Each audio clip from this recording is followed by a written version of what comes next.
ये जो करबला का वाक़या है ये हमें किस बात का दर्स देता है।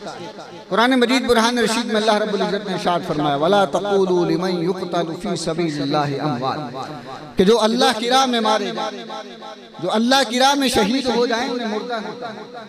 हज़रत इमाम हुसैन रज़ियल्लाहु ताला अन्हु आपकी जब विलादत हुई, जिब्रील अमीन आका दो आलम सल्लल्लाहु ताला अलैहि वसल्लम की बारगाह में आए, आपको नवासे की विलादत पर मुबारकबाद दी और साथ ही आपकी शहादत की खबर भी सुना दी।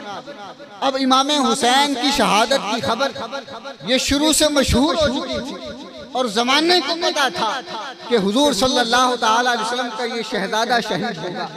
हजरत इमाम हुसैन रज़ियल्लाहु ताला अन्हु आपने 56 साल की उम्र पाई। जब 56 साल की उम्र हुई तो इमाम हुसैन रज़ियल्लाहु ताला अन्हु पर आजमाइश का वो वक्त आया, मुसीबत का वो वक्त आया। आप अपने रुफका को साथ लेकर मैदान करबला के अंदर पहुंचे और अब देखिए मैदान करबला के अंदर अब जरा अंदाजा लगाएं और तसव्वुर बांधे। 10 मुहर्रमुल हराम का वो दिन था, जुमा का दिन था। इमाम हुसैन रज़ियल्लाहु ताला अन्हु अपने भाइयों, अपने भतीजों, अपने बेटों इन सब के लाशें मैदान करबला से उठाकर ला चुके थे और अब जो खैमा था उसके अंदर सिर्फ पर्दादार औरतें और बीमार ज़ैनुल आबिदीन मौजूद था। अब इमाम हुसैन रज़ियल्लाहु ताला अन्हु पर किस कदर मसाइब और तकलीफें वो पहुंची होंगी, लेकिन इसके बावजूद इमाम हुसैन रज़ियल्लाहु ताला अन्हु आपने इमामा बांधा और आक़ा दो आलम सल्लल्लाहु ताला अलैहि वसल्लम का मुबारक इमामा अपने सर पर रखा। हजरत अमीर हमजा की ढाल अपनी कमर पर रखी, अपने बाबा मौला अली शेर खुदा की तलवार को हाथ में लिया और ये न सोचा कि मुझ पर पहले इतनी तकलीफें आ चुकी हैं, मुझ पर पहले इतने मसाइब आ चुके हैं, अब मैं आगे जंग के अंदर कैसे मुकाबला करूंगा और मेरे बाद पीछे जो पर्दादार औरतें हैं उनका क्या बनेगा। नहीं, आक़ा दो आलम सल्लल्लाहु ताला अलैहि वसल्लम के दीन की खातिर, उस दीन को बचाने के लिए इमाम हुसैन रज़ियल्लाहु ताला अन्हु फिर मैदान करबला के अंदर पहुंचे और मैदान करबला में जाने से पहले इमाम हुसैन ने उन पर्दादार औरतों को एक सबक दिया और ये ऐलान किया कि पर्दादार औरतों, मेरे जाने के बाद तुमने सब्र का दामन अपने हाथ से नहीं छोड़ना।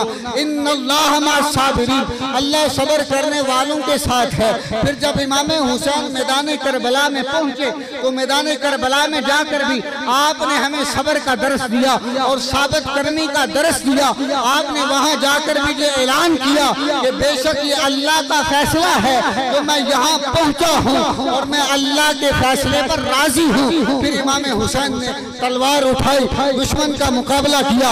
एक रिवायत के अंदर आता है कि इमाम हुसैन रज़ियल्लाहु ताला अन्हु दुश्मन का मुकाबला कर रहे थे, एक तीर आपके मुबारक चेहरे पर आकर लगा, खून बहने लगा। इमाम हुसैन ने वो खून अपनी हथेली पर लिया और अपनी हथेली पर लेकर उस खून को हवा के अंदर उछाल दिया और अल्लाह पाक की बारगाह में अर्ज किया, मौला इस हुसैन ने तेरी बारगाह में अपना खून पेश कर दिया है, अब ये हुसैन तुझसे इस खून का बदला चाहता है। रावी फरमाते हैं जब इमाम हुसैन ने वो खून अपनी हथेली में लेकर और आसमान के अंदर उछाला, हवा के अंदर उछाला, रब्बे काबा की कसम उस खून का एक कतरा भी जमीन पर नहीं गिरा, उस खून का एक कतरा भी जमीन पर। अल्लाह रब्बुल इज़्ज़त ने उस खून को आखिरत के लिए महफूज फरमा दिया। ये इमाम हुसैन की शान और अज़मत और इमाम हुसैन ने हमें सब्र और साबित कदमी का ये दर्स दिया है। क्या लोगों, जब परेशानियां आएं और मुश्किलात आएं तो तुम्हारे कदम लड़खड़ाने नहीं चाहिए, तुम्हारे कदम डगमगाने नहीं चाहिए। तुम साबित कदमी के साथ जिस तरह की भी मुसीबत हो, जिस तरह की भी परेशानी हो, उस परेशानी का मुकाबला। तो ये इमाम करबला का दर्स है जो हमें इस बात को सिखाता है।